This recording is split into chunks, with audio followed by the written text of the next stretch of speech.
ఒక క్లారిటీ అయితే వచ్చింది. పొత్తుల పైన క్లారిటీ ఇచ్చారు, ఏ పార్టీతో పొత్తులకు వెళ్ళమని చెబుతూని.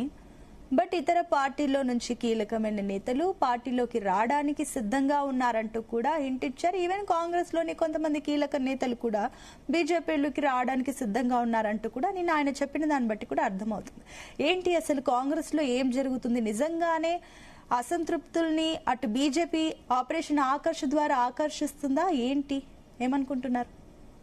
Very good morning to you madam, as well as నా తోటి ప్యానల్ మెంబర్స్ విజయ్ కుమార్ గారు అండ్ ఆల్ ద వ్యూవర్స్. ఏదైతే మనం మాట్లాడుతున్నామో ఇక్కడ ప్రస్తుతం జరుగుతున్నటువంటి కరెంట్ పాలిటిక్స్ గురించి, నిన్న రామచంద్రరావు గారు బీజేపీ అధ్యక్షులు వారు మాట్లాడినటువంటి విషయం గురించి ఒక్కసారి మనం చూసుకుంటే 2024లో పార్లమెంట్ ఎలక్షన్స్ జరిగినప్పుడు బీజేపీ బయట ఏ పార్టీతో కూడా పొత్తులో లేనట్టు నటించినా సరే 8 మంది ఎంపీలు వచ్చినా, అంతకుముందు 2023 డిసెంబర్లో జరిగినటువంటి నవంబర్ 30 జరిగినటువంటి ఎలక్షన్స్ లో మనం చూసుకుంటే 8 మంది ఎమ్మెల్యేలు మాత్రమే రావడం జరిగింది.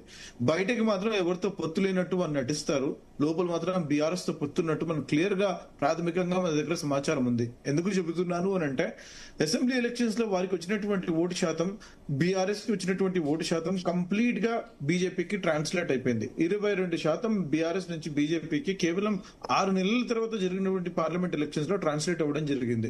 కవితా గారిని అరెస్ట్ చేసి తిహార్ జైలుకి పంపేయడం, వారిని నయానో భయానో మీ ఓట్లు మొత్తం మాకు వెయ్యాలా, మాకు గెలిపించాలా, లేకపోతే ఈవిడ ఇలాగే జైల్లో ఉంటుంది, ఇంకా రాబోయే టైంలో మీకు ఇబ్బందులు ఉంటాయని చెప్పేసి వారిని భయభ్రాంతుల్ని గురి చేయడం వల్ల అక్కడ బీఆర్ఎస్ ఓట్ బ్యాంక్ మొత్తం బీజేపీకి ట్రాన్స్లేట్ అయిపోయి బీజేపీ 8 ఎంపీలు వచ్చి ఈ రోజు సంకీర్ణ ప్రభుత్వం కాకుండా ఈ రోజు కేవలం 240 ఎంపీలు ఉంటే తెలంగాణ నుంచి 8 ఎంపీలు ఇవ్వడం జరిగింది.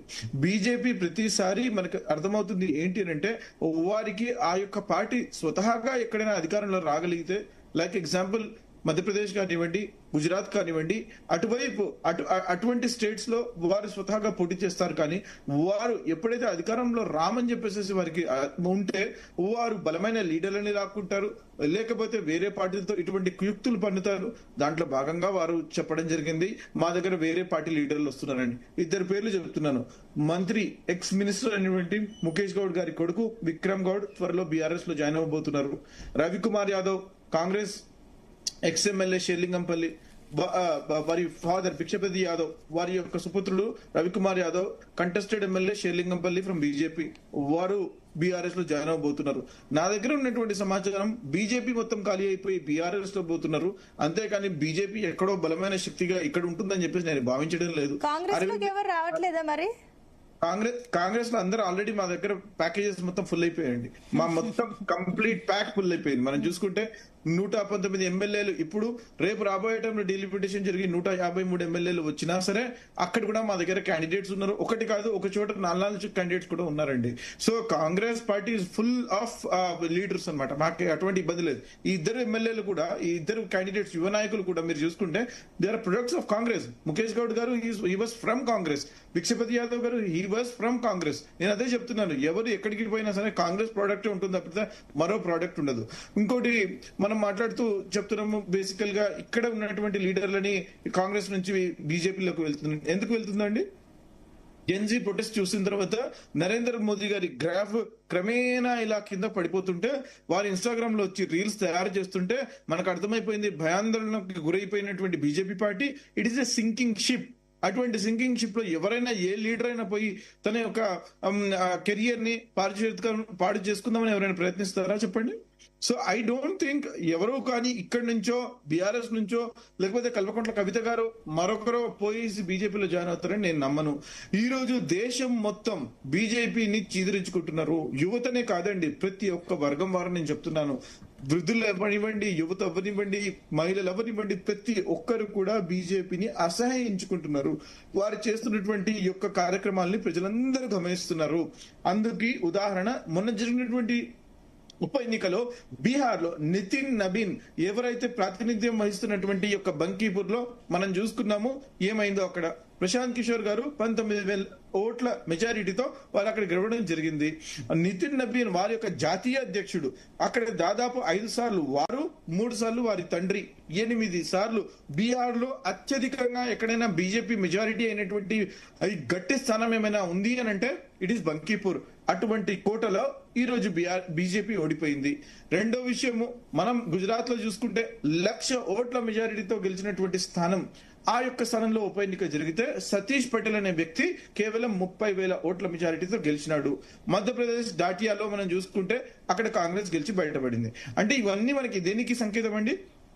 యువత బీజేపీ నుంచి బయటికి వచ్చేస్తున్నారు. యువత బీజేపీతో అలైన్ అవ్వడానికి సిద్ధంగా లేరు.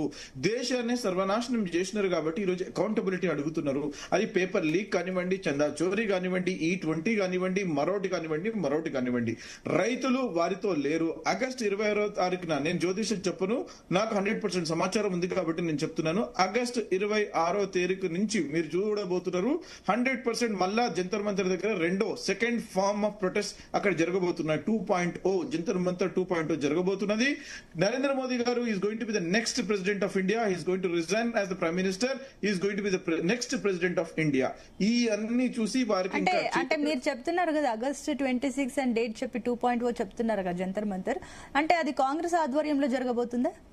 100% Congress under the leadership of Congress party. ఇప్పుడు మొన్న జరిగింది కూడా it is under credit goes to Congress party. Prime minister ఇంటి దగ్గర ఎవరు ఊహించని విధంగా అక్కడ ఒత్తిడి తీసుకురావడానికి, వారు రిజిగ్నేషన్ చేయడానికి ధర్మేంద్ర ప్రధాన్ గారు, లీడర్ ఆఫ్ అపోజిషన్ గా ఉన్నటువంటి రాహుల్ గాంధీ గారు, ప్రియాంక గాంధీ గారు, మల్లికార్జున్ ఖర్గే గారు విత్ ఆల్ అవర్ ఎంపీస్ అక్కడ చేశారండి ధర్నా. దాని తర్వాతనే దానికి మొమెంటం వచ్చిందండి. మనం ఒక్కసారి చూసుకుంటే అంతకుముందు అంటే మీరు చెప్తున్న లెక్క ప్రకారం సిజేపీ కూడా కాంగ్రెస్ అలయన్స్ ఏనా?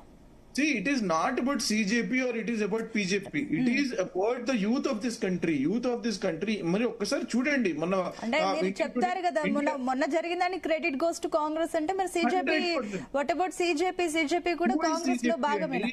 What is CJP? You tell me, what is CJP చెప్పండి. సిజేపీకి ఏమైనా ఐడియాలజీ ఉందా? సిజేపీకి ఏమైనా ఇంటర్నల్ కాన్స్టిట్యూషన్ ఉందా? లేదు కదా. నేను ఏమన్నానంటే ఆ పిల్లలు ఏదో చేసుకున్నారు, కానీ దానికి మొమెంటం తీసుకురావడానికి ఒక పెద్ద నాయకుడు అవసరం ఉంటుందండి. అంత పెద్ద స్థాయిలో మీకు తీసుకురావడానికి inside the parliament, out side the parliament ఎవరైతే చేశారంటే రాహుల్ గాంధీ గారు. దానికి అవునన్నా కాదన్నా మీరు ఇండియా టుడే చేసినటువంటి శాంపుల్ అనాలిసిస్ మీరు ఒక్కసారి చూసుకుంటే రాహుల్ గాంధీ గారి యొక్క గ్రాఫ్ అనేది 10% పెరిగిందండి ఆ యొక్క ఇన్సిడెంట్ తర్వాత.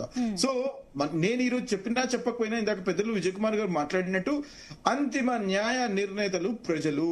మనం చూడబోతున్నాము రేపు రాబోయేటువంటి ఎలక్షన్, స్టేట్ అసెంబ్లీ ఎలక్షన్స్ ఎక్కడైతే జరుగుతున్నాయో, గుజరాత్ కానివ్వండి, ఉత్తరాఖండ్ కానివ్వండి, యూపీ కానివ్వండి, మనం చూడబోతున్నాం, పంజాబ్ కానివ్వండి, మనం చూడబోతున్నాము 100% అక్కడ బీజేపీకి ఎక్కడ కూడా గెలుపు తీరాలకి వారు చేరబోరు. ఎక్కడ కూడా వారు గవర్నమెంట్ ఫామ్ చేయరు. మీరు చెప్తున్న కొన్ని సందర్భాలు ఉన్నాయి, కొన్ని యాక్సెప్ట్ చేయొచ్చు, కొన్ని సరే అవి ఆరోపణల వరకు పెట్టినా వాట్ ఎవర్, భవిష్యత్తులో మీరు చెప్పిన వాటికి సంబంధించి క్లారిటీ వస్తుంది. బట్ రియాలిటీ పరంగా చూస్తే కూడా సరే కొన్ని విషయాల్లో బీజేపీ ఎక్కడో కొన్ని చోట్ల వెనకబడుతున్నప్పటికీ, బట్ తెలంగాణలో వస్తే మాత్రం అటు మహబూబ్ నగర్ ఎమ్మెల్యేకి సంబంధించి ఎన్ఎం శ్రీనివాస్ రెడ్డి బీజేపీలోకి వెళ్తారని చెప్పేసి ఈ మధ్య బాగా టాక్ కూడా వినిపిస్తుంది. నిజమేనా?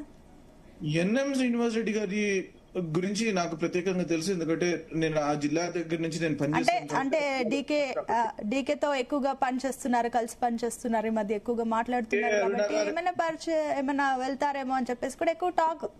ఇప్పుడు కాదండి, డీకే అరుణ గారితో వారికి సఖ్యత వీరు బీజేపీలో, వారు కాంగ్రెస్ లో ఉన్నప్పటి నుంచి ఉందండి. వాస్తవానికి చెప్పాలంటే ఐ నో అబౌట్ దెమ్, వారి ఇద్దరి గురించి, ఆ యొక్క కాంబినేషన్ గురించి. వారు బీజేపీ ఎమ్మెల్యేగా ఉన్నప్పుడు మన ఎన్ఎం శ్రీనివాస్ రెడ్డి గారు మేడం ఇక్కడ కాంగ్రెస్ పార్టీలో ఉన్నప్పుడు వారు డీకే అరుణ గారు వారు అప్పటి నుంచి కూడా సఖ్యతగా ఉండేవారండి. ఎవరితో కూడా వారికి విభేదాలు లేవు, పర్సనల్ విభేదాలు ఎవరికి కూడా ఎన్ఎం శ్రీనివాస్ రెడ్డి గారితో లేదండి.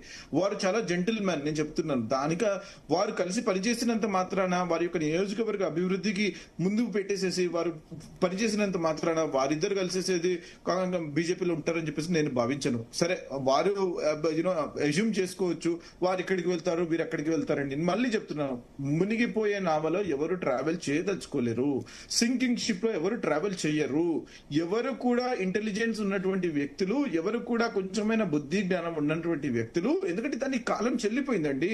అటువంటి వ్యక్తుల దగ్గరికి పోయి ఎవరి కెరియర్ కూడా ఎవరు పాడు చేసుకోవాలని చెప్పేసి చెప్పేసి భావించరు. వారు ఏదో మాట్లాడుతున్నారు, ఏదో అయిపోతుంది, బీజేపీ ఇక్కడ అధికారంలో ఎక్కడి నుంచి వస్తుందండి, ఎట్లా వస్తుంది మీరు చెప్పండి నాకు. Latest talk about the sarpanch elections. ఇప్పుడు సింకింగ్ షిప్ అని చెప్పేసి అంటున్నారు కదా, సింకింగ్ షిప్ అని అంటున్నారు కదా, అంటే ఈ లెక్కన చూస్తే కాంగ్రెస్ సింకింగ్ షిప్ అని చెప్పేసి కాంగ్రెస్ అనుకుంటున్నారని అనుకోవచ్చు కదా. ఎందుకంటే ఈ మధ్య ఎక్కువగా అటు రైతుల అంశం కానీ ఇంకా చాలా అంశాలు, కాళేశ్వరం అంశం కానీ, ప్రతి విషయాల్లో కేసుల వరకే ఉన్నాయి కానీ ఏవి కూడా ప్రూఫ్ వరకు లేదు, అన్ని క్లారిటీస్ లేవు. ఈ లెక్కన చూసినా కాస్త ఎంత కొంత మళ్ళీ కాంగ్రెస్ పైన యాంటీ ఇన్కంబెన్సీ పెరిగిపోతుంది, హైడ్రా విషయం కానీ చాలా అంశాలు ఈ మధ్య కనిపిస్తున్నాయి కాబట్టి sinking ship maybe it's going to Congress. ఎలా చెప్తారండి? ఇప్పుడు హైడ్రా అనేది flagship programme taken by our leader Shri Revanth Reddy గారు.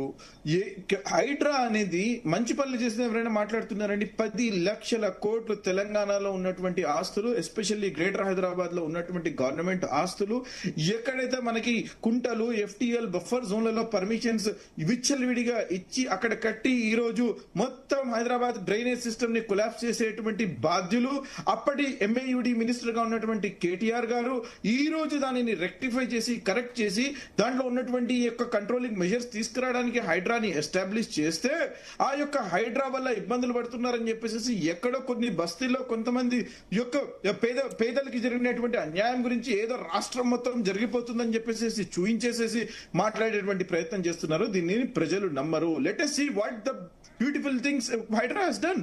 వారు ఇందాక మాట్లాడుతూ చెప్పారండి, కుమార్ గారు మాట్లాడుతూ ఒక మాట చెప్పారు, ఫాతిమా కాలేజ్ బీజేపీ వారు they are going to criticise అని చెప్పేసి.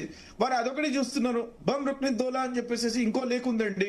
దాంట్లో మరి అక్కడ ఎమ్మెల్యే, స్థానిక ఎమ్మెల్యే, అక్కడ వారు ఎంకరేజ్మెంట్స్ చేసే దాన్ని మరి కూల్చలేదా? దాని గురించి కూడా మాట్లాడండి. నేను what I'm trying to tell you irrespective అక్కడ ఎడ్యుకేషనల్ ఇన్స్టిట్యూషన్ ఉంది కాబట్టి, గవర్నమెంట్ హైకోర్టులో మ్యాటర్ సబ్జుడైజ్ ఉంది కాబట్టి దానిని బేరీజ్ వేసుకొని ఇంతకుముందు ఉన్నటువంటి ప్రెసిడెంట్స్ ని చూసి ఏం చేయాలని చెప్పేసి హైకోర్టు ఇచ్చినటువంటి డైరెక్షన్స్ ప్రకారం గవర్నమెంట్ ముందుకెళ్తుంది. కానీ గవర్నమెంట్ చేస్తున్నటువంటి పనుల గురించి ఒకసారి మాట్లాడండి. Let us not say government ఏం చేయట్లేదు అందుకని గవర్నమెంట్ పడిపోబోతుంది, గవర్నమెంట్ ఏం చేయకుండానే సన్న బియ్యానికి మేము 500 రూపాయలు మేము ఇస్తున్నామా, ఉద్యోగాలకి ఉద్యోగం ఇవ్వడం మా తప్ప, ఈరోజు పోస్టింగ్స్ ఇస్తున్నటువంటి మా తప్ప, పేపర్ లీకులు కానివ్వకుండా ప్రతి ఒక్క ఎగ్జామినేషన్ క్యాలెండర్ కూడా ఎవ్రీ ఇయర్ ఇస్తామని చెప్పారు కానీ అది కూడా తాత్సారం చేసి మొన్న ప్రక్షాళన చేయడానికి టైం పట్టదా మేడం? పబ్లిక్ సర్వీస్ కమిషన్ లో పేపర్ లీకులు జరుగుతున్నటువంటి తరుణం నుంచి ఈ రోజు ఒక్క పేపర్ లీక్ కూడా తెలంగాణలో జరగలేదు. దాని గురించి ఎందుకు హర్షించరు? జరుగుతున్నటువంటి మంచి గురించి మాట్లాడదాం. ప్రక్షాళన చేయడానికి టైం అయితే పడుతుంది. మంచి గురించి మాట్లాడతారు, but at the same time వీటి గురించి ఎక్కువగా మాట్లాడడానికి ప్రతిపక్షాలు రెడీగా ఉన్నాయి, ఆరోపణలు చేస్తున్నాయి కాబట్టి వీఆర్ క్వశ్చనింగ్ కదా. ప్రతిపక్షాల పనే అది. వారు క్రిటిసైజ్ చేయకపోతే వాళ్ళు ప్రతిపక్షం అన్నారు. వారు క్రిటిసైజ్ చేయడమే వారి పని. మంచి జరిగినా సరే ఒప్పుకోలేక వారు క్రిటిసైజ్ చేయడమే. Okay, will come back to you. And అదే విధంగా తులా ఆంజనేయులు గారు, బచ్చు శ్రీనివాస్ గారు కూడా జాయిన్ అయ్యారు. ఇద్దరికి